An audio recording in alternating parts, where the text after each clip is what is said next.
sa pangunguna po ng mga ministro at manggagawa, mga may tungkulin at mga kapatid dito sa distrito ng Davao City.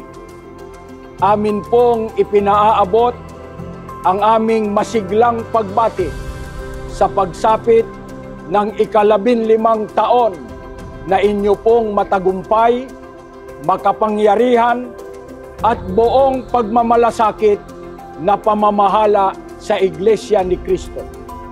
Happy 15th anniversary po!